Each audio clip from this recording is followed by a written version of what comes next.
What is up, everybody? It is Wednesday afternoon. It is sunny out, getting warmer from the little cold snap we had. We had flurries the other day as well, and I knew it was actually snow and not dandruff from Dennis's long-ass grubby hair because he wasn't here.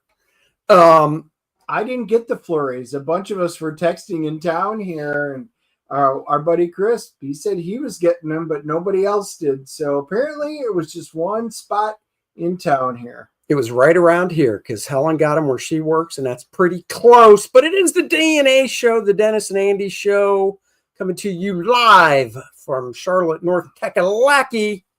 And we have a fun show today. We're actually launching a campaign for somebody. It's a first for us doing that on our channel for not something of ours. So that's cool and exciting. Whoa, is it an odd format for anyone else? So guys, it is something brand new that they've done. It is a format. Let me see something. Yeah, I'm curious too to see what it looks like.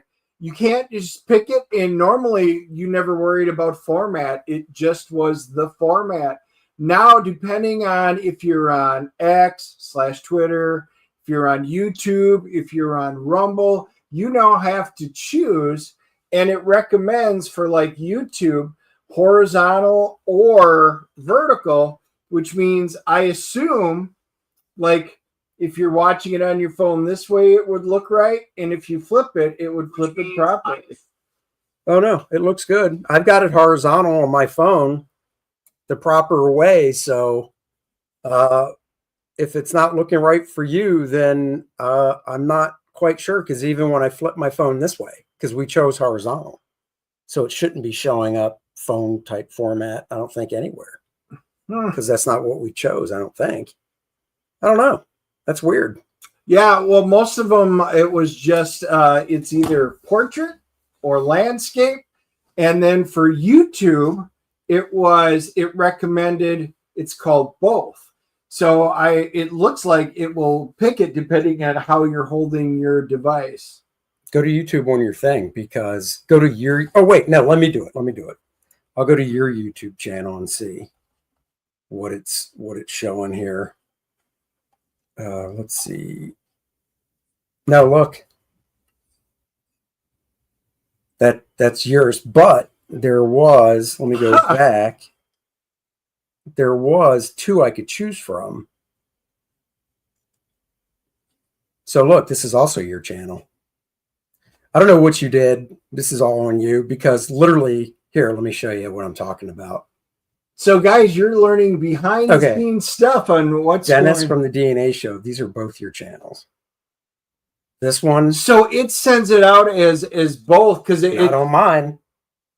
Yours was set up exactly like mine, because it was the exact same option. I don't know what I'm telling you, son. How's it look on my channel?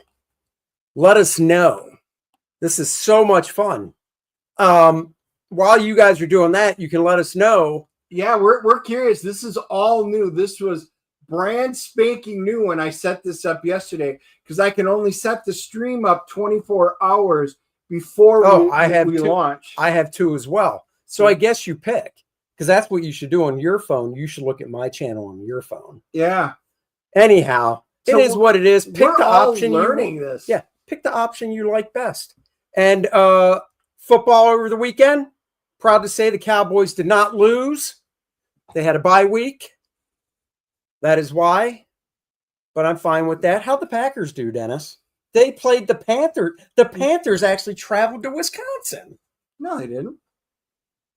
I thought the Packers played. Was that 2 weeks ago? Yeah. Who'd the Packers play this weekend? We already talked about this. We did? This is Alzheimer's setting in once again. Or I just like the busted chops. They literally played the Eagles last night. Oh, that's right. They lost. 10-7. Yep, last field goal. That's right. So very Super Bowl champs beat them.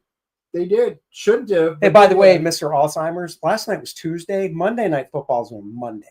Nah, Tuesday doesn't exist. Oh, I see. Yeah. Actually, I did know that. That's right. I just remember them losing 2 weeks in a row. Yeah, this that puts a damper on everything. It does. Yeah. I got tissue somewhere around here if you need them. No, I'm pretty sure it's an empty box from all the Cowboy losses. So no. I'm good with that. It's probably an empty box from something else, but Well, that has nothing to do with football. At least I hope not. It doesn't, but it has something to do with balls. Anyhow, on with the show. Let's bring in our guest, screen name, Dr. Masque. Oh, look at that. He's reading Cuda. Well, hello there. Nice. Your mic is off, I think. Yeah, Mark, you're muted. There we are. There Sorry you about that. No, that's fine. This is what happens when you bring grand camper amateurs on your program, you know? No. Well, we just went through our own issue. Look at that. Everybody gets to see the behind the scenes working on how everything works. And look at you suck up to Andy. Nice one. That's right. Nice one. Checking out Cuda. Cuda will return when? Sometime. Cuda has a very rambunctious sex life, as you know from reading that. I do. His box of Kleenex is also empty. No. He's using it someplace else. But anyhow, how's everything going? Thank you for joining us today. Good. Thanks for having me. Sure. So we talked before. I never like to use somebody's real name unless they say we can. So you said we could. Mark. Yep. Where'd Dr. Masque come from then? Where'd the screen name come from? So when I was getting into YouTube, which was a few years, it was probably just before the pandemic or whatever.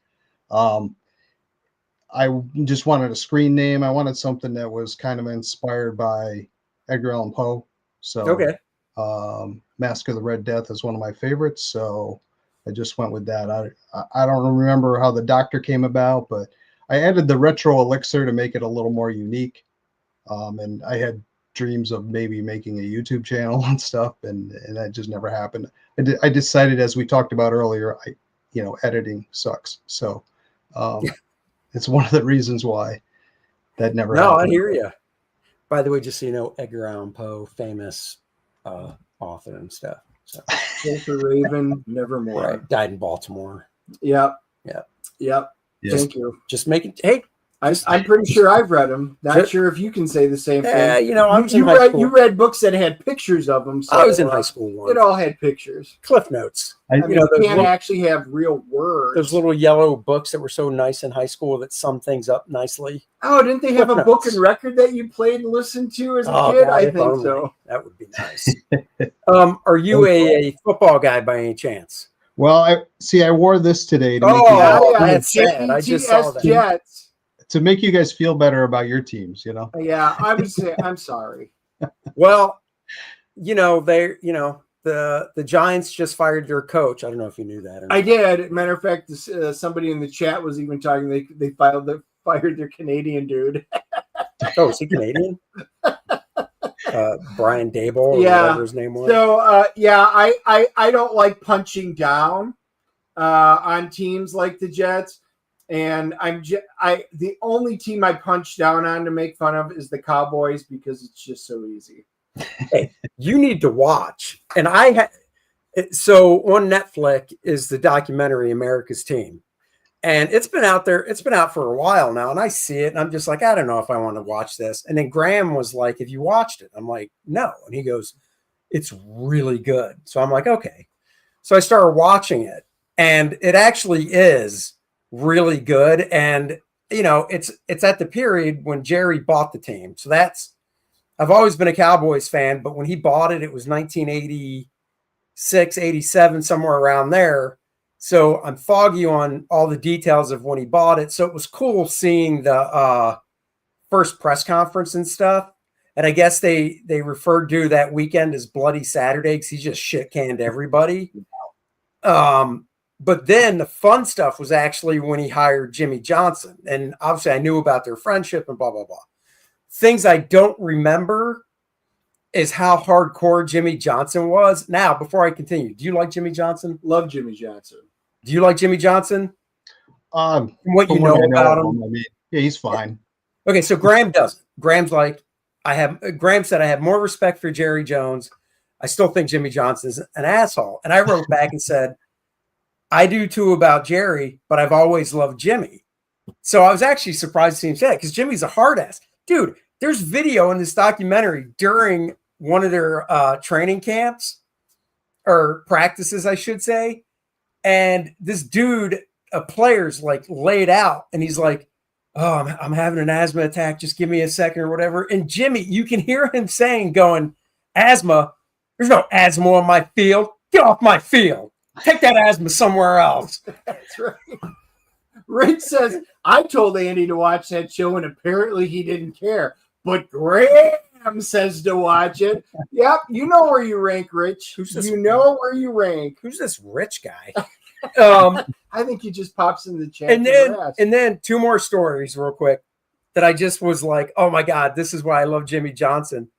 In one game, and I want to say it was in the third season, which was their first winning season when they went to the playoffs, Super Bowl, whatever. One player, I don't remember his name, but he fumbled twice. Jimmy cut him during the game. Wow. He cut him during the game. Yep, get off my field, get off the team, go sit on the bus, you're done. Don't even sit on the bus. Take your own flight home. Well, and then speaking of that, after a game that they lost, but they lost, it was a close game. They were still having a winning season. So it wasn't like, oh my God, this loss just literally killed the rest of their season. They're taking an American flight home. So it's before I assume they all fly private now. So they're taking an American flight home. The stewardess is getting ready to go down the aisle with the food service for dinner. And Jimmy tells her, he goes, no, they don't deserve to eat. And all the guys, and then of course they had players, Aikman's on it, Emmitt Smith, Michael Irvin, all these previous players, Nate Newton, and they're, they cut to them. They're like, we were starving. We just got done playing a game. And he wouldn't let us eat. Oh my God. About Jimmy Johnson is he was a winner, and that was, that is hands down the highlight of the Cowboys. Of all their eras, they had good eras, and Landry was a great coach. Oh yeah, but Jimmy Johnson, he did that. So I may watch it just because of that. Then, dude, that shit is great. And then I'm trying to remember. Oh, Charles Haley, the guy from the Niners, they got. Remember him? Yep, sure do. I never knew this story about Charles Haley. And then I swear we'll move on. By the way, because Dennis showed it. This campaign will be launching a little after 3:30. Actually, it should be live as of now. Oh, really? It was launching at officially 3:40. So it theoretically should be live. Okay. So guys, go back it. We're talking about it right after I finish this story. You guys are both going to laugh at this. I knew Charles Haley came from the Niners to the Cowboys. Great defensive player. He did not want to play for the Niners so bad. He walked into the GM's office, whipped it out, and pissed on his desk and said, I want fucking out of here. And they're interviewing him. It's not like Charles isn't with us. He's still with us, and he's being interviewed. And he goes, there were three versions of Charles Haley. There was this version, the football player version, and then this version. He goes, these are the ones you didn't want to mess with. I was like, I love it. I freaking love it. So yeah, I got to finish watching. I'm only 2 episodes in. So anyhow, oh my God, it's not one episode; it's a whole series. Oh yeah, dude. That's way too much. Okay, you just turned me off. Well, you can pick and choose because they're all labeled. Like here's the one I know you won't watch. Episode 2, Aikman Mania. Oh, so the good period of the Cowboys. Well, you won't watch it because you don't like Troy Aikman. Yeah, but maybe I hate Troy Aikman. Fuck him. I know. That's what I'm saying. I mean, next time he broadcasts and commentates over the Packers, that's why I can't watch him when he's on there. I just turn the TV off. Boo-hoo, but not boo-hoo over this. Here we are, guys. Edgar Allan Poe's, it's really small on my screen. Besprinkled with Scarlet. Did I get it right? Because it is small on my screen. Yeah, and it is English, so he's and it is English too. English is a second language. My first language is retard. Otherwise known as Klingon. Look, it is officially live. Yes. I see it. All right, well, let's kick it off. Before you tell us about it, let's play the video. Okay. Hopefully I shared the sound. If not, you can always redo it. And then, full screen it. Yeah, I can hear it. Let's full screen it. Us? Yeah, why not? That way everybody can see it. Oh, oops. You don't need to see our mug. Yeah. Hold on. I gotta do it this way. Full screen layout.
Nice. There All right. it is. So give us wise. Okay, so You missed the beginning, Amanda. It's a new feature and functionality when it gets set up. So it now will set up on the streams. You can either choose to be portrait or landscape. You just have to pick. He's got 2 different ones on his channel, and I do on my channel on YouTube. yeah, there's a horizontal, which is the proper way, and then there's vertical, like a phone. I don't know why, but you should be able to see a different version to watch. Yeah, a bunch of the people in the stream earlier, they were asking and figured it out. So you'll see 2 different ones. Just pick the other one. Yeah. So anyhow, back to this. Isn't technology great? It is. Give us the rundown on this project. Why? Yeah, tell us about the story first, then we'll get into the... Yeah, I'm curious how you got on with Edgar Allan Poe, so I really want to hear this. Because he's cultured, Dennis, unlike you. Well, yeah. So I'd like to say this is like a greatest hits of Edgar Allan Poe in black, white, and scarlet. And it's kind of it's hard to explain, but it's kind of a mix between an art book and a comic book. So the Dr. Masque guides you through, introduces you to the Poe stories, and then is there through the scene, through the artwork of the rest of the book. So so that's basically it. It's easier to show, but Sure. But let me just scroll down, because this is basically what it's going to look like. There's one sequential page at the beginning by Christian Rossi, and then there's one sequential page at the end by Christian Rossi. Okay. So it's the intro. He's kind of like, the Crypt Keeper or the Mysterious Traveler or whatever of the book. But it's also kind of like a Where's Waldo thing. So he's in each piece of artwork somewhere. Some places it's obvious. Some places it's not. Okay.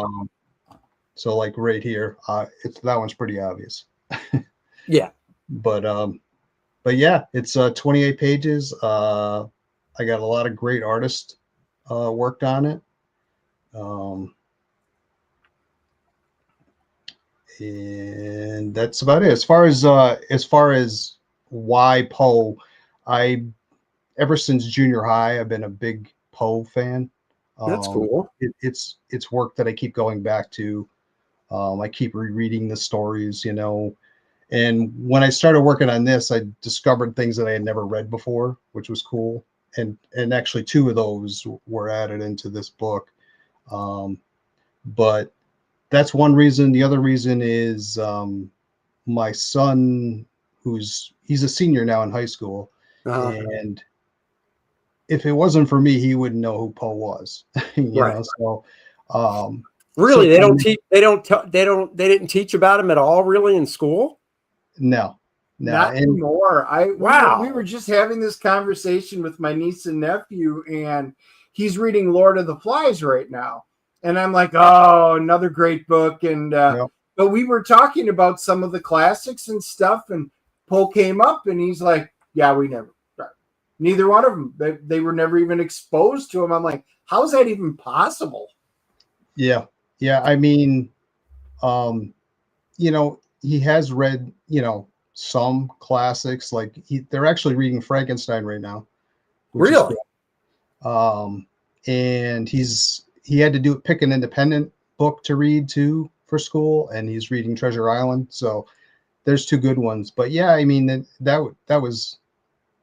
But yeah, Poe. I mean, I remember reading it probably in 6th or 7th grade. Yeah. Where I first got exposed to Poe. So. The other reason I wanted to do this too is I become highly motivated by negative things apparently, but I have seen a lot of adaptions and a lot of whether they're movies or whatever books and I came across one that actually made me angry because it was so poorly done.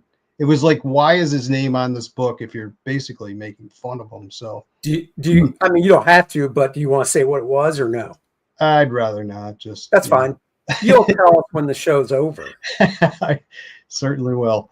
But previously I'm into board games too, and I came across I played this game that I thought was absolutely horrendous, and I'm like, how did this game get published? So I spent 4 or 5 years getting into game design and designing my own games because I'm if this crap can get published, I certainly can make something better. Sure. And I discovered it's very difficult. It's a difficult thing. People just buy them off the shelf and don't really know what goes behind them. But right. But yeah, looking back, I think I can still make a better game than that. So. And if you want to know that game, I'll tell you afterwards too. Sure, I do. Dennis probably owns it and probably loves it. So it'll be fun to watch his face jerk when he's like, "That's my favorite." Yeah, I've got all 3 versions of that game. Yeah. So this is my attempt at kind of an introduction into Poe for, I don't know. I don't want to say the TikTok generation, but it gives you a brief description of the scene and then the artwork. So if you love art, you'll love this book. And if you love Poe, you love horror, you'll love this. Okay, so it's 28 pages, you said. Let's go through the different reward levels you have and stuff. Yep. So this is the cover A by Ricardo Jaime. It looks nice. Practicing pronouncing his name correctly, but so that's the cover A. The cover B by Greg Murray and Dave Kemp did the colors on those. Okay. Interesting thing with this is that the original, it's a homage to Midnight #1. I'm not really into homage covers, but I really like this cover, and I figured why not do a homage cover of a cover that most people don't even know what it is. So right. Yeah, I mean, honestly, if you didn't say it, I mean, I obviously you show it down below, but if you didn't say anything and that wasn't there, I wouldn't have known. Yeah. What is that? Midnight? Is that from like the 50s or something? Yeah. Okay. I think it's a pre-code horror.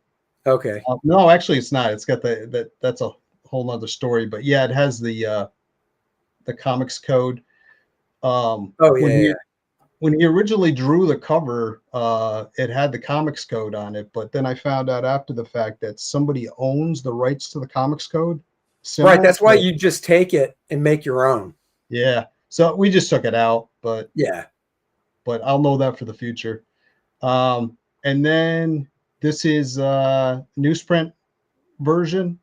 Cool.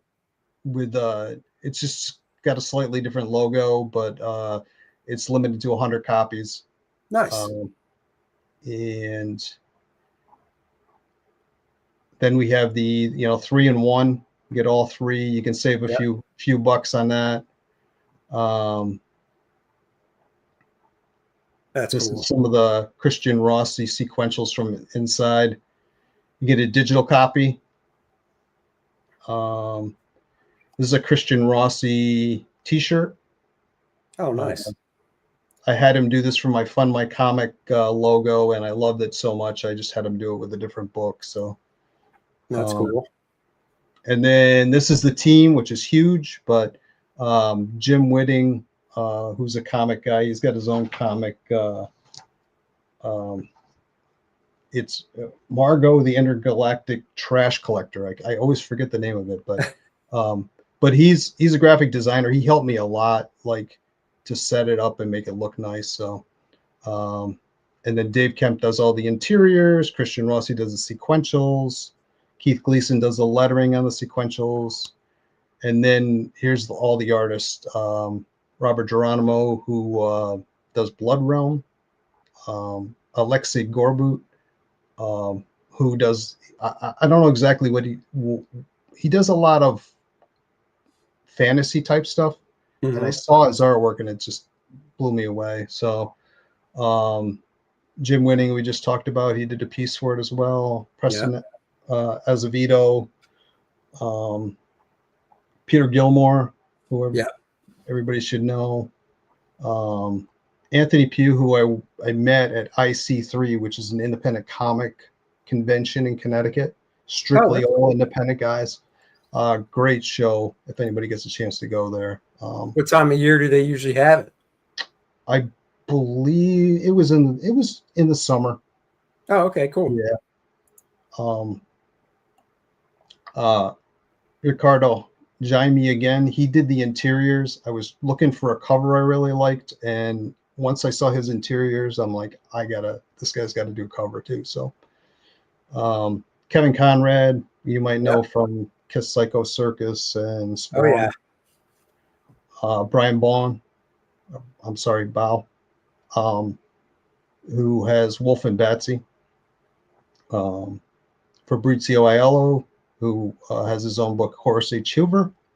Cool. And then Richie Acosta, who used to work for Marvel. He's got a pretty iconic Daredevil cover he did. That's actually been homaged a few times. But oh, nice. Yeah, so he did that one. I ran into him at I think it was IC3 as well. He was talking to somebody, showing his portfolio at a table, and I was like, "Hey, that's cool." So, yeah, that was cool. But we got some original art here. So if you're into that, this is the full piece from Masque of the Red Death. He doesn't ink his own work, so it was digitally inked. Oh, cool. So that is the original. And then Preston's piece is out there. I'll scroll back up through quickly and look at these, but this is like an all-in-one bundle where you get a shirt and a button and everything. You save a few dollars on that. A pin. And let me scroll down. And then we get into the sketch cards. So you can get a Kevin Conrad sketch card for $35 and you'll get something like this. Oh, nice. And Jim Whitting did it differently. He already made his up, and these are the ones that are available. So each one of these are 101. So if you want one, there's only one of each. So,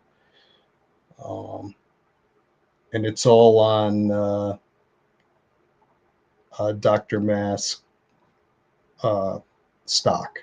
So cool. And then this is the first stretch goal, which is not much. The goal is 1,300, so this is 1,400. But because of the book, because the book itself doesn't include the entire story, I'm going to give everybody a digital version, like my version of the full stories too. Oh, cool. Okay. Not that you can't go and get it yourself, but I know people can't be bothered. sometimes. So, and it'll also have some of the artwork from the comic too in black and white. So nice. And then this is the second stretch goal, which is the lake with Jim Whitting's colors. And then I have a Edgar Allan Poe sticker for the last stretch goal. So we'll see how that goes. But that is about it.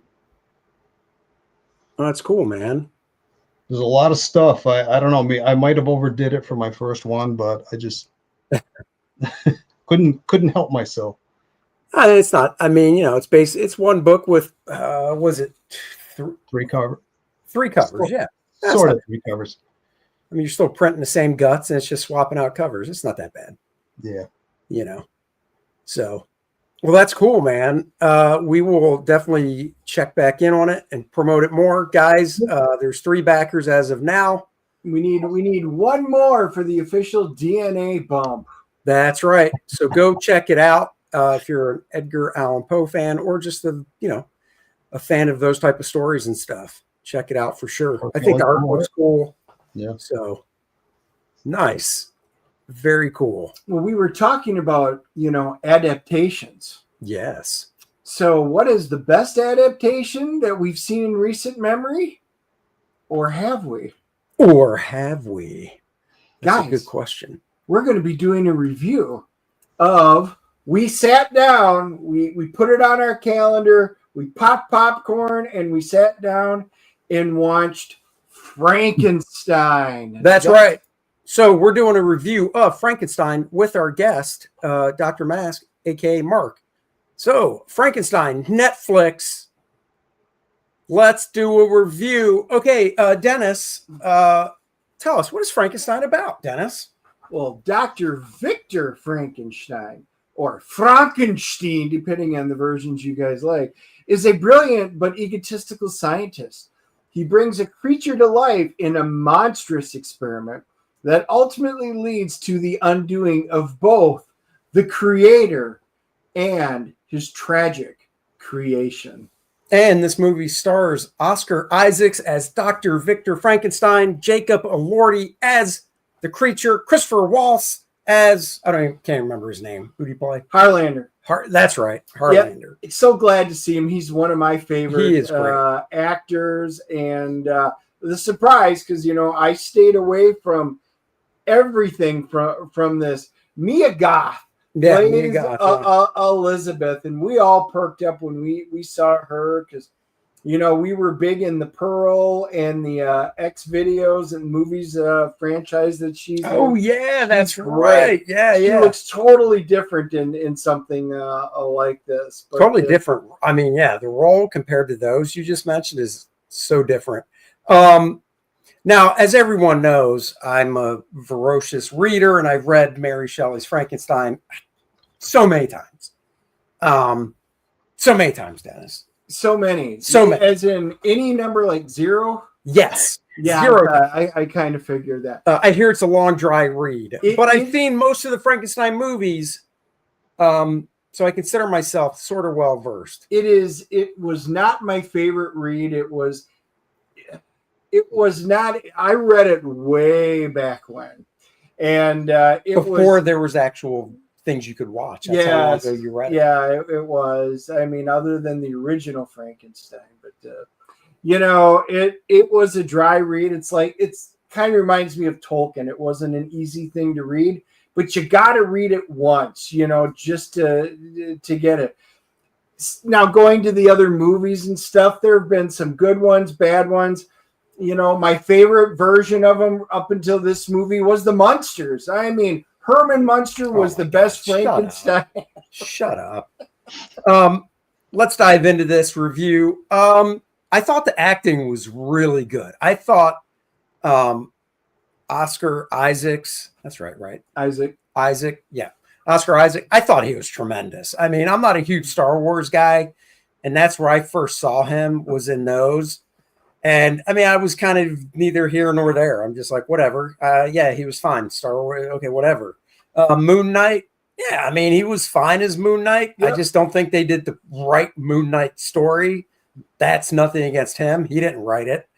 So I was looking forward to this, seeing him as, you know, I'm going to say co-lead, because to me, and especially the way Del Toro structured this movie, he structured it where it started off with the story told from the viewpoint of Victor Frankenstein, and then the monster basically shows up on the ship, the boat, whatever, and then says, now you're going to hear my side of it.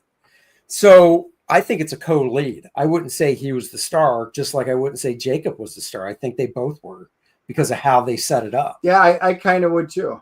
And I thought when it came to Jacob playing the monster, man, one, the visuals I thought were fantastic. The way the makeup design for him, and from the acting standpoint, his physicality when he first came alive, and the movements he had kind of stiff and awkward. And then as the movie went on, obviously he got used to, you know, the creature got used to living and moving and, you know, became more fluid and stuff. And I thought those transitions were just great. Yep. Yeah, I was going to say, because Jacob is 6'5" in real life. Yeah. He had the physique. There's a reason why he was chose. Oh, you don't know this then? This is great. No. He wasn't their original casting. Oh, you don't know this? No, because I don't go delving into trivia like I didn't you and my wife do. I didn't. I went down the trivia hole after I watched the movie, not before. Okay. The original actor was Andrew Garfield. And 9 weeks out. What? 9 weeks out, scheduling conflict. He had to drop out. Jacob was hired, and they had 9 weeks to retrofit all the costume stuff. Wow. Because Andrew Garfield is 5'10". I thought you were going to tell me boots, I'm sure. I'm not joking. I'm sure they would have given big lifts. But it worked out so good that this Jacob Elordi, because I never even heard this guy before. Yeah, I hadn't either. I agree with everything you said. I thought the story was very well crafted. I loved it. Getting to see the sailors stuck going to the North Pole, getting stuck in the ice, hearing an explosion, seeing it, bringing the story to them. And basically, it's a story inside of a story. It was very well crafted. The scenery, the settings was stunning. The only disappointment I had was that we couldn't see this on the big screen. This absolutely should have been an in the theater viewing. And while people can see it on Netflix, and I do got a big ass TV, so it isn't that. Everything about this screamed movie theater viewing. And you know why they put it in theaters for the short time they did? So that they could get Oscar nominations. Right. That's why they always do it. It's the only way, because if it doesn't go there, they can't be nominated. And Andy and I looked. We wanted to go, but it wasn't at any of the regular theaters, major ones. It was the little artsy theaters in the middle of nowhere. Well, here's hoping that when Oscar time rolls around and they re-release Oscar contenders, nominees, maybe they'll actually put it in big theaters, because it will have been on Netflix for so long. Anyhow, back to the movie. Our guest, Dr. Masque, what were your thoughts on it? Well, when you told me the original actor, I thought you were going to tell me it was Pedro Pascal, but that's the case. That was literally every other movie. Yeah, he's in everything. Like Weapons, he was supposed to play in Weapons. Oh my God, I haven't watched that one yet. Josh Brolin stepped in and did great. Yeah. So we're just keeping this spoiler free, is that? Yeah, let's keep it spoiler free. Yeah. Okay. I thought everything looked great. I thought the actors were great. Like you said, Isaac there, the only thing I'd see him as Poe, and that was such a nothing role, you know. So I had nothing really to judge him on, and I thought he was amazing in this. So and just Mia got there. That kind of, when she first showed up, that kind of took me out of it, because all I could picture was an X, you know. So Yeah, no, Weird. I hear you. She was stereotyped, so I get that. Yeah. So, but I mean, she did a great job too. The two quotes that I took out of it was I won't say when it happened, but when his brother says, "Victor, you are the monster," Right. And then when the monster's talking and he says, "I will not be punished nor absolved." Yeah. So It was a very. I Yeah. think that's what Del Toro did such a great job. And guys, if you're thinking like, is this a faithful adaptation from the actual book? It's not. I mean, all the key components are there. One of the things that I was hoping they were going to do, and they didn't, and I don't consider this a spoiler, they didn't do anything, if you read the book, with the bride, because in the book, the monster basically tells Victor, you need to make me, a bride, a soulmate that I can have. And I'll just leave it at that, because it is really cool, that part of the actual story. And I was really hoping that was going to be in this, and it wasn't. But at the end of the day, when the movie was over, I didn't feel like, you bastards, I hate this movie because you left that out. I thought the changes that Del Toro made to it, I thought they all worked, and yeah, visually, the set design, I love the fact that Del Toro is an old school soul in the sort of, he likes practical stuff. So the sets were practical. I mean, here's a tip. When you're done watching it, there's a 45-minute making of on Netflix. Definitely watch that too. It is phenomenal. Just seeing the whole ship that they built and stuff is worth it on the back lot. So I would do that. And we have another guest that can chime in on it too before we wrap up the review and give it a score. Billy Tucci. Top of the morning, y'all. We're talking about Frankenstein. We're doing our movie review of the week. So keep it short, keep it sweet. Give us your rundown of what you thought of the Frankenstein movie. And we're trying to keep it spoiler free. Oh, I really, really enjoyed it. I really did. I'd watch it again. Part of me wishes it was done as a miniseries. I think that could have been a cool cliffhanger, like a two-parter, but I know that's not really possible if you want an Academy Award for Best Film, right? Yeah. So, but I really, really dug it. I thought the actor played the monster was great. I love that. That what's his name? What's his name? Oscar Isaac. Yeah. Oscar Isaacs portrayed a great. Made him more monstrous as the movie went on to show that he was more the monster. I love I really enjoyed it. A little disappointed in some things that I would like to have seen the scene from the book about the wedding night, but I understand you wanted to make the monster sympathetic. And like someone like my wife would not have liked that because she loved it. But if they showed the monster doing what he did in the book, and to whom she wouldn't have been happy with that. And I think that was a purely a business decision, box office decision. But overall, I mean, it's a hard movie to make. It really is. It's kind of, it's not a simple, like the book is kind of blah. I couldn't even finish the book. I've read Cliff Notes on it, No, that's what we were saying. It's a tough read. It's a tough read. And Aaron had said that it kind of looks like it kind of looks like it was written by like an 18-year-old, Yeah. And it was. And I'm going to try something real quick. I want to hear what you guys have to say, but it says stream this to your audience. Yeah, go ahead. I'm going to try it just because we got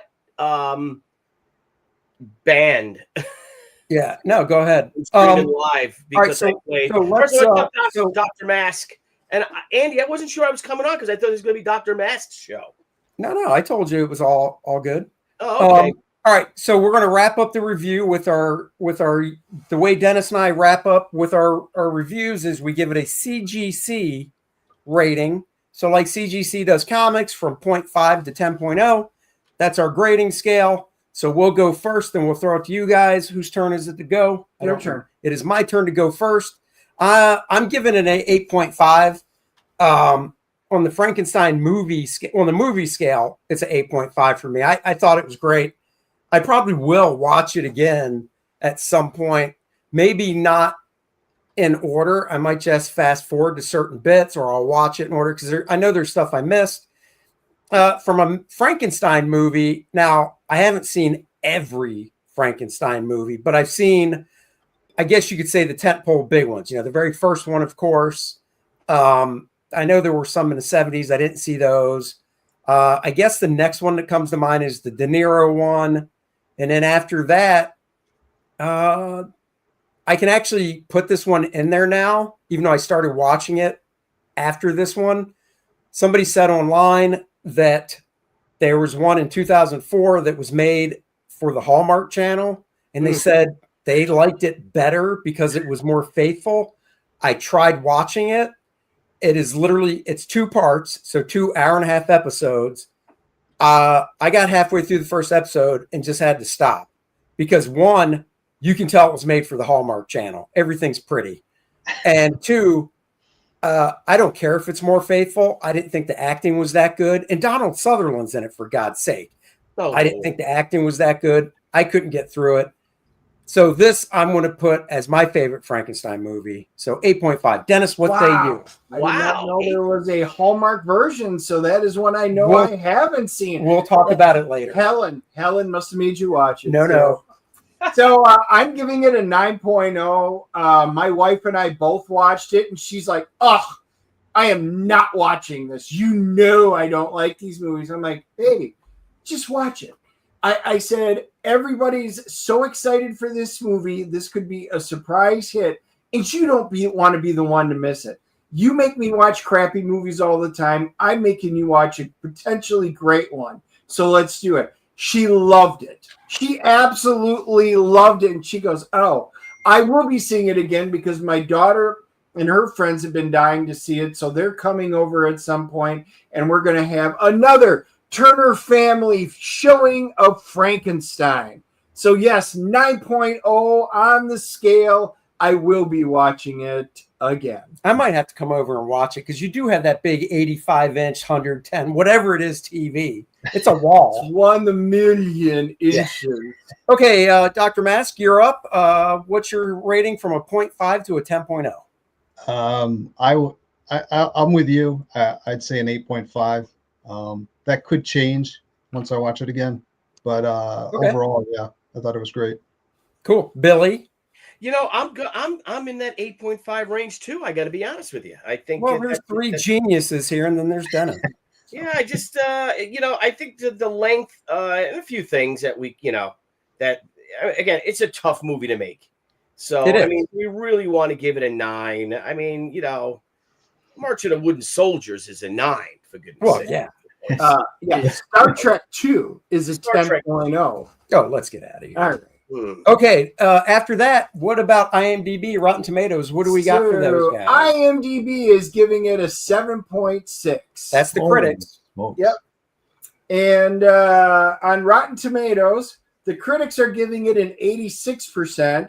So you guys are in line with the critics. The popcorn meter is us, the average Joe audience. They're giving it a 95%. Whoa! His mind exploded. Wow, that is hands down the best Frankenstein movie that we can remember. And because of Andy's Alzheimer's, he just can't remember any of the other Frankenstein movies. No, like I said, I remember the ones I've seen. I know there was one with oh my God, that short little actress that Billy likes a lot from Yeah, real quick, your settings are screwed up. You have it in the letterbox setting. You picked the phone setting. Well, hold on. Before we get to that, that was the review of Frankenstein. Like, subscribe, and share. Thank you very much. Back to the show. No, when you set up StreamYard now for a live stream, you have an option of going this way or this way. Right. So, well, right now, when you click on it, and you can choose. We didn't know this because this happened literally yesterday when I set it up. Oh, okay. It recommends you choose both, so the end user can choose if they're watching it on their phone or if they're watching it on their tablet or laptop. Or they could rotate their phone like they could. Weird. This is so. I'm right now. I don't know whose channel. It looks like I'm on Drawing with Drawing Dynamic Comics with Andy Smith. That's a different channel, right? Yeah, there's two different. So on my channel and Dennis's, there's literally both formats that you could choose from. Only here's a Dennis and Andy. Twitter doesn't do that, and Rumble doesn't do that. You have to choose a singular format. YouTube recommends that you put this option out. So being the first time, we chose the recommended option, and there's a lot of confusion. So henceforth, I think we will just stick in the landscape mode from here on out. I cannot change it on this PC here. It's staying. No, you can't. You actually have to physically go back, because when you click on it, like if you go to Andy's channel, you will see there's two live streams right now is how it's showing it. One vertical, one horizontal. You just clicked on the horizontal. Okay. Now let me see if it went on my channel. I don't know. I think I might be done with you. I'm on the. Okay, I see the one on the Dennis and Andy work. I'm sorry, Masque, the doctor, for coming in and throwing a monkey wrench in this whole freaking show. You're good. There it is in that. So see, Randy has to monitor 4 streams right now. Our wrenches have a lot of work when doing this. So this was not a function that I'm overly thrilled with, I can tell. Yeah, I'm trying to I can't. This PC sucks. I can't even get it. I'm surprised you went with both. I would have just went horizontal. It was recommended. Oh, I don't care. I know you don't care because you just do whatever Andy wants to do anyway. Well, if you would have went with just horizontal, guess what we wouldn't be talking about right now. But you know what? You go, especially when it's the first time, if they recommend a setting for the audience, you do it. No. Yeah, okay. No. Anyhow, the reason for the season is Edgar Allan Poe's Besprinkled with Scarlet, Dr. Masque's Fund My Comic campaign. We've got 3 backers. That's awesome. This is his first campaign, Billy. Awesome. Yeah. And he launched it here, which is we feel honored because besides our own campaigns, we have people on generally after they launch. We never birthed one, if you will. I've been wanting to launch since July, so I just I couldn't stand it anymore, you know. I couldn't stand it. I just had to launch. No, I get it. Well, guys, go check it out. Give another quick sales pitch on what the book's about for anybody that's joining us now. Yep, and we've more than doubled since the beginning of the show, guys. We've got 160 some of you on now, so give the pitch for all these new viewers. Beautiful. It's a 28-page book in black, white, and scarlet, and it's like a greatest hits of Edgar Allan Poe's stories by some great independent artists, and it's his words for most of the book and a couple of pages that I wrote. So if you like Edgar Allan Poe and you like horror and you like great art, this is a book for you. Nice. Very nice. There you go. He's got 3 different covers and that you can choose from, and t-shirt. You can snag one. Yep, t-shirt, or you can get the bundle and get them all. 5 backers now. Thank you guys very much.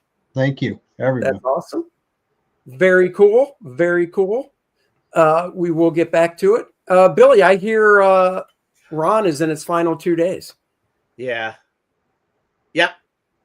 So sorry, I'm just I'm listening annoyed. to the doctor and trying to find his thing. Yeah, rant ends Friday. I apologize. I'm just all screwed up because I literally don't show that bros intro.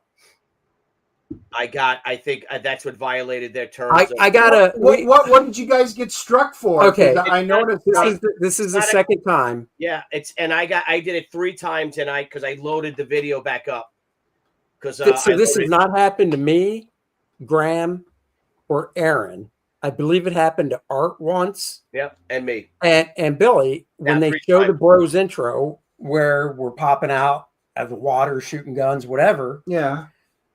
Billy, during the bro show last night, people watching said your YouTube just went away. Well, I actually and I can't remember to watch because I wanted to watch, and it said this YouTube video has been taken down. Blah blah blah blah blah. There's what? There's some setting when you're on your dashboard of your YouTube channel, and we can't remember. I can't remember. Graham, Aaron, we can't remember what it is. That because I don't get messed with, Graham doesn't. So there's some setting, something you have to click. But so I don't know what it is. And even Niall, I'm bothering Niall. I'm talking to Niall, and he said because then I deleted the video. I figured if I deleted it, right, that'd be fine. He goes, well, now I can't even contest it because you deleted the video. Oh, so. I'm like, so is it the video that got taken down, or it's the opening? I violated their terms of service with their community service rules by having the bros intro with the firearm because it was struck before we showed anything from Frankenstein, so it wasn't a copyright. No, because when we were streaming on X. Yeah, I pulled up Frankenstein on Netflix, and we watched from when he goes to buy the ammunition, and the dynamite. To right after Frankenstein blew himself up. Oh, wow. We watched that much on X with no problem. Yeah.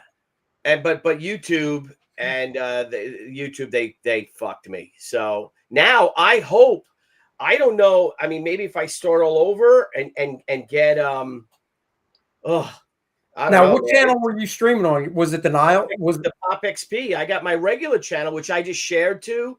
And I figured maybe I should have tried to share it to the Pop XP, but I don't think I can do live on Pop XP. Because you said we were texting, you said you can't stream for 90 days. 90 days, it looks like I can't stream on the Pop XP. Wow. Because of that.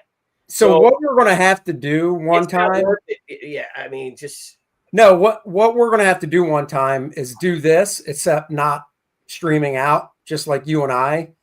And I'll share my YouTube screen. You share yours. And we're just going to have to go through all the setup tabs and see what I have checked that you don't. Well, and then whatever it is, you need to check it so it doesn't happen. Right. Because here's the weird thing is that it had, I watch gun videos all the time. Right. And you see all the guys shooting guns. They're shooting the guns and everything themselves. What I did with ours, it's like our faces on movies, guys blowing up things and Tropic Thunder and Predator and stupid shit like that. I know. With our heads on it, which is comical. So I don't know. I'm hoping then if I could somehow maybe, and again, stream with on the Billy Tucci channel. But I don't know. I mean, I'm paying for StreamYard. That's a problem. I'm already paying for StreamYard. I'm going to see and do a test if I can, I guess when I get done with here and see if I could stream on my channel. Well, you should because I mean, I wouldn't play that video, but you should be able to, no problem. I hope so, man. I don't know, but I just feel no, because they're two totally different things. The channel from last night has nothing to do with your personal channel. Right. So you should be fine. Just don't test it. Yeah, they're not knocking Billy Tucci, the person, and anything he touches down. It's just the Pop XP channel that's in trouble right now. Jeez. Always have a backup. This is why I can't have nice things. I know. But Dr. Masque's Edgar Allan Poe Besprinkled Scarlet is now live. That's right. It is live, and you have 5 backers if you want to hit refresh. Excuse me. Sorry. Oh, bless you.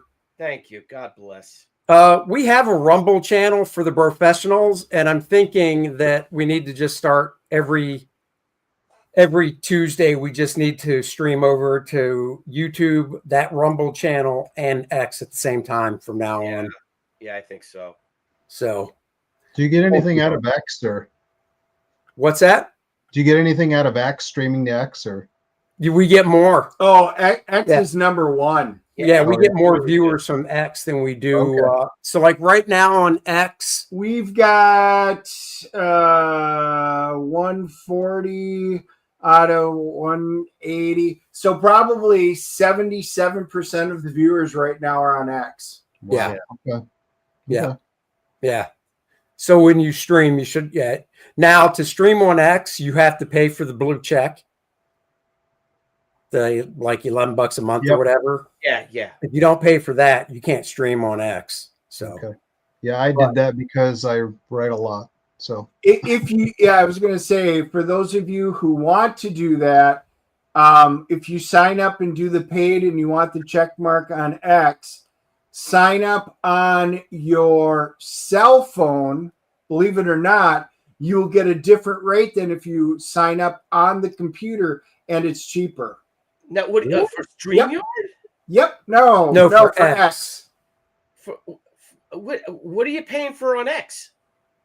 For the blue check. Yeah, for the blue check, and that allows you to stream your video. I'm sorry. I'm looking at the campaign. I'm sorry. I'm looking at Oh yeah, no. awards. All right, okay. I get it now. Nicholas Gear says, and he's probably right. $5. So thanks. $5, yeah. I need my Set bell. YouTube to not for kids for channel. Go to YouTube Studio settings, channel, advanced settings, select no. Set this channel as not for kids. We did that. Screenshot that, Billy. Screenshot that. Billy, while we're streaming, pull up your personal YouTube channel and do what he says and see if you have it checked not for kids as the default. Because if it's not, that's probably what it is.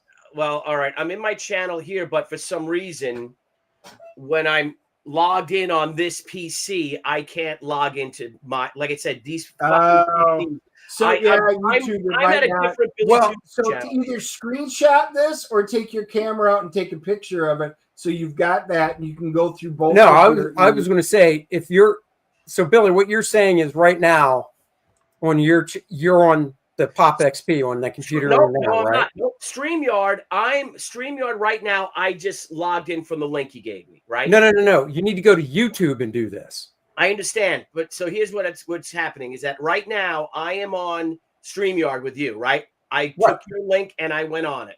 Now I'm sharing it to my channel, and I shared it to the Billy Tucci channel, right? My real channel. However, when I'm in my channel, I'll go to it right now. I'm in my channel right now. I am not. Wait a minute. Let me go to view it on YouTube. You have to go to. So I know what you're saying. Once you open up YouTube, you have to go to your little face icon. I think it is. Yeah, it's not, and it's on my PC, on my Mac, not on my PC. So if I try to log out right now, I'm on YouTube, but it's a green B. It's not my channel. So if I sign out, I try to sign in, and all of my fucking things. Oh, I see. And now it's blocking me because I don't know exactly what I thought I signed on my regular, the one I normally do. Okay. So it's just a fucking nightmare. It's a I know how to get to all this. So if you didn't screenshot whatever, I know how to do it. All right. But I'm sure that's probably what it is. So just check later under your settings and make sure it's default, not for kids. Well, if you got any time later on, if I do say this is not for kids, I do say that. No, it needs to be when you set up a live stream, right? Yeah. When you set a live stream up on StreamYard, right? There is no settings for that. It just goes to your YouTube, and whatever your YouTube is set up for, that's what it's set up for. So what I'm saying is later we can go to your YouTube and Randy Howe for $2. I'm sorry we missed that. Andy's favorite version is Dr. Frankenfurter. Well, it is. Yeah, man. I thought it was Frankenhooker. Let me go. I'm going to go try to play with this. I don't want to get in on Dr. Matt. Yeah, that's fine. I'm sorry, I want to bring it down. That's why I'm late and the whole thing. Billy, before you go, yeah, everybody, Ron closes out Friday night, so be there for that. And 2, here's my other complaint with Del Toro's Frankenstein. I can't believe I kept forgetting this. Major complaint. The creature's made. He gets up. He's walking around. He gets chained up down there and stuff. He's got his diaper on. Dude, this is an R-rated movie. That dude should have been walking around buck-ass naked with some stitched-on junk. And I want to see if Victor Frankenstein did the right thing and chopped off a big one to put on that guy. Yeah. Because if he didn't, that also leads to the monster's rage. Because you know he looked down and was like, what? He gave me a baby carrot dick? I want to kill my master now. You got the Irish curse. That's right. That was the real reason. And he feels bad because he's already got the curse. He just wanted to see if he was alone or if he had a soulmate out there. Exactly. But now we'll never know. And Billy, you'd be proud. We had our Renaissance fair this weekend, so I took my niece and nephew and we went, and I was in my full-blown kilt, the whole thing, tartan. Billy Tucci would be proud. That's what I told him. God bless you. God bless you. Well, listen, I have something else about Frankenstein. 2 little things. One, which I learned, was that Graham pointed out that dynamite, and he asked for dynamite. Dynamite I pointed it out, but it's okay. Yeah, but also the scenes where you saw the dead after the battlefield. Yeah, colors were there. There were flags in both scenes. The scene on the ice, and then the scene in the forest. Yeah, those flags would be gone. That is the most prized. That's what people want. Remember the game Tigo, you want the flag. There would no way be a defeated army laying there or whatever, and their standards, their flags. Right. Yep. Right. That would be totally taken. Even if it was like a weird battle that no one won, the friggin' peasants would have taken it and stuff. There's no way those flags would have been there. But that's it. Anyway, Dr. Mask, I'm going to try to figure this fucking problem out. All right. Good luck. Everybody on your launch. Good luck. I'll definitely check it out when I'm a little sane. And love you all. Thank you guys for watching us and helping me and seeing that I'm doing it live over here. So I'll talk to you guys later. And all right, dude, take it easy, brother. And if you don't mind, give me a call later if we can. Yeah, I'll try to. Done, I really appreciate that. All right, buddy. Thanks, no guys. problem. Bye. All right, dude. All right, we are back. Andy Smith, you need to drop a DNA bump cartoon to post on X to congratulate. I think I will. That's a great idea. That famous Demi Moore cover when she was pregnant. It's going to be the bump. That's going to be the DNA bump, and I'll write on it DNA bump. Except instead of Demi Moore, it's going to be Dennis. Nice. Yeah, and I'm going to draw myself pointing at it, saying DNA bump. So I won't write it on her stomach. I'll just be yelling DNA bump, pointing at it. Wow. That's the cartoon. Randy, you suggested it. That's what's going to happen. Officially, this will be the last show we ever do. So it was a nice meeting and talking to you all. But we done. We gone. Nope. There you go. So anyhow, back to your project here. Oh, that's such good times. Edgar Allan Poe's Besprinkled and Scarlet. So how many pages? So you have a big creative team on it. We went through the artists and stuff. Yep. Edgar Allan Poe's from his writings, a little bit of your stuff. How many pages, or do they vary, are each of the tales or stories or whatever? Are they the same? Each one is one page from the story and illustration that depicts that scene. Oh, nice. Very cool. So it's like a one-page prose with a comic with the thing. Right. Yeah, scroll back up to that. Kind of. Yeah, there you go. Like okay, cool. His stuff kind of originally appeared that way. Like he would have an illustrator do a few illustrations for the story. But did you do the page layout design? Because that's pretty cool looking. No, that was Jim Whitting. He was the graphic design. I can't believe how difficult it was to explain what I wanted originally. I went to a few different artists, and they're like, "Really? Yeah." They're like, "I don't know what you're talking about," and Kevin Conrad, I talked to him, and he's like, "Dude, I could do that, but it's going to take me forever." He goes, "Call Jim Whitting; he'll have it done in 5 minutes." And so then I started working with Jim on the book, and he did. He's done a ton of stuff to make things go smoothly. So, and that was one of them. Oh, that's cool. Yeah, I think that looks fantastic. It's like I had it in my head, but to get it on the paper was the hard part. But yeah, well, that's really cool, man. I hope it does. You know, obviously, we hope it makes its goal and more. Oh, here's a question. I don't think we covered. What is your target shipping date? Yeah, I was just going to ask about the date. Yeah, the one thing I forgot to say is like this book is pretty much done. The only thing left to do, I had a art contest, which the timing didn't work out the way I wanted it to, but the art contest is over. I'm going to be deciding, me and two other artists are going to decide who wins the contest, and then they're going to be the last page in the book, the inside back cover. So, but the book is done. Everybody's been paid except for me. So the only thing I'm looking to do is get it printed. My plan at this point is to have like a 60-day maybe on Fund My Comic, and then a 30-day on Kickstarter, and then it'll be fulfillment time. So I'm hoping March. Cool. So I'm looking. That was one of the things I was looking at too. Is I see a lot of people, guys having problems fulfilling things, and I'm like, let me get the thing done, and then, it makes that time shorter.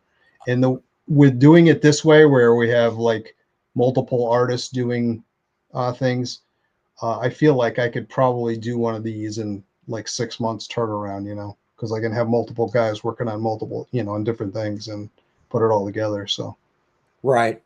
Okay, so we got a question for you. Yeah. Dennis will generally back stuff during the stream, so he's doing it, and I just told him, I said, just do 2, and I'll give him the money or whatever. Is the shipping supposed to double?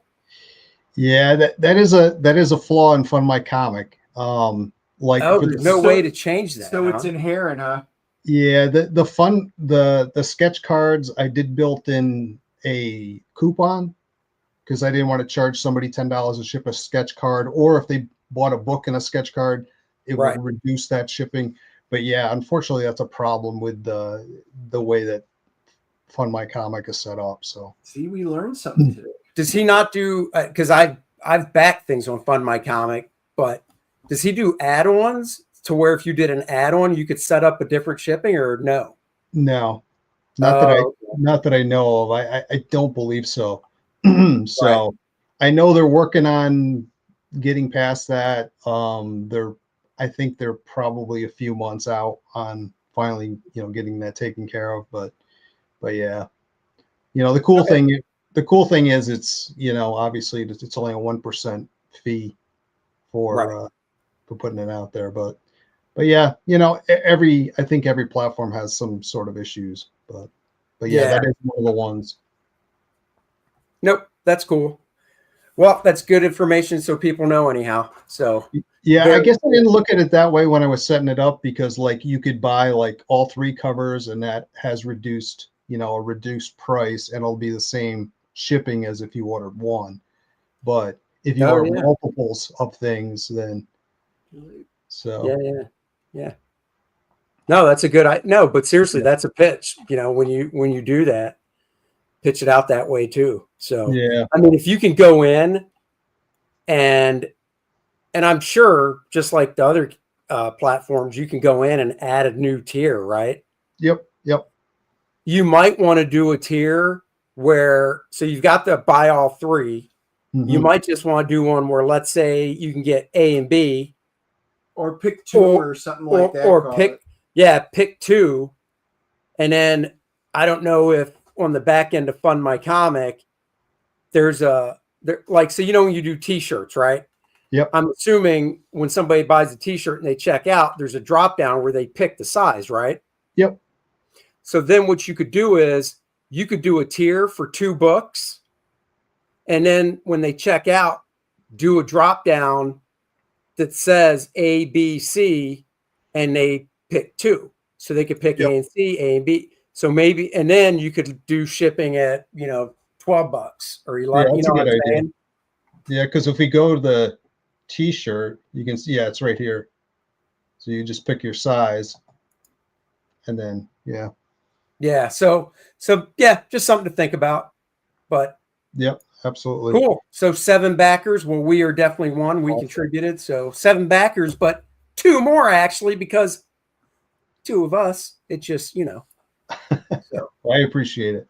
Of course. Well, that's cool. It looks good. I love Poe, so I was excited when Andy told me you were coming on and he sent me the link, and I'm like, whoa! So I signed up for the mailing. Where you put your email address. I don't know. I seem to remember the phone call where I told him, and because his hearing is shitty, he goes, "I love hoes," and I said, "Poe, Edgar Allan Poe," and he goes, "Oh yeah, I know. I like him. They're That's both cool. good. Yeah, they're both good. That's cool."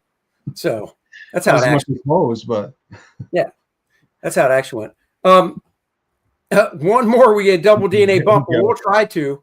We're going to, of course, talk real quick about Lilineth, and then we'll jump back to yours, and then we'll close it out because the Graybeards is going to be starting up at 5. Guys, Lilineth, Infernal Conflict. Yes, it's on Kickstarter. It's on Indiegogo. I'm showing the Kickstarter because I had it queued up for our guest, Billy Tucci, who, with the most awesome Dan Lawless, did a beautiful Kickstarter exclusive cover for us right here. If you want Billy's cover and you want to back Lilineth Infernal Conflict, which you do, I mean, it's cool. You want to back it. We know you do. I mean, look at this gorgeous.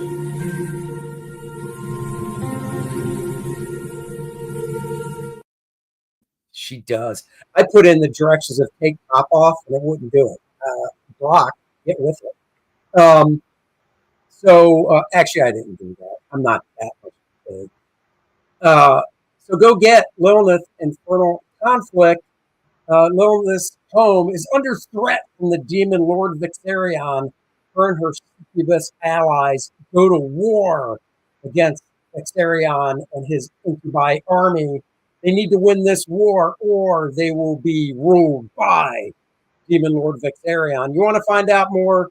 Go click the link below. Check out the campaign. If you like Lady Death, if you like Bad Girls Like She by Billy Tucci and Witchblade, you will like Lilineth Infernal Conflict. If for some reason you're like, what's the backstory? Where did she first appear? Well, she first appeared in Cordrath, and even though I'm buzzing through this quick, just so I can get down to these tiers right there, you can get the catch-up tier where you can get Cordrath The Reckoning, pick a cover, or Cordrath The Awakening. That's where she first appeared. However, this is a standalone story, so you're not going to miss out if for some reason you just want to get her book. You can do that. We've got the retro newsprint edition. A few of those are still left. Just a few. Just a few. So get on board. There's 100 available. Once they're gone, they're gone. It's on newsprint. It is colored entirely different. Brand new cover just for this edition, signed with a certificate of authenticity. We've got calendar still. They will be mailed out in time for the new year. Get your Cordrath calendar here. Some fun dates that we've included on it as well from Cordrath, and of course our birthdays, because you want to know when the creators were born. And so get that. That is limited edition as well. We've got a few of those left. So guys, go check it out. And the links are in the description below. And guys, there's a couple hundred of you on the stream right now. Hit that like button. You need to share this out to your friends so they can not only see Lilineth, but we also want to be able to see and share out Besprinkled in Scarlet. That's right, Edgar Allan Poe's Besprinkled in Scarlet comic book. Go back that on Fund My Comic. And that is right there. I'm popping it up on the screen. That's right. And there it is, sharing the screen so you can see what the main cover looks like. It's got all that Edgar Allan go. Sorry. To it. Creepy, great style, fit for the project. Dude, we wish you all the success with it and stuff, man. I appreciate it. Appreciate you having me on. Tell everybody the other streams you already know you're going on. So yeah. Sounds good. Oh, you said you were going to be on Yeah. Devil Flyers. Oh, What the other streams are you streams. gonna Okay, play? yeah, I'm going to be on Devil Flyers at right after this, and then later on tonight at 8 o'clock, I'm going to be on Fabrizio Aiello's channel. There you Oh, go. nice. Wow. Beautiful. All right, guys. We are going to see Running Man Thursday night, Yeah, we are. which means you'll get that review Thursday night or Friday morning for the new Running Man with Glenn Powell. It But looks we will, good. We will not be running to the theater. We will be driving. So the two driving men will be doing the review of The Running Man. From the front seat of the car. That's right. And we promise the windows won't be steamed up this time. I know. Until next time, bye-bye, everybody. Go Live watch long and prosper. Graybeards.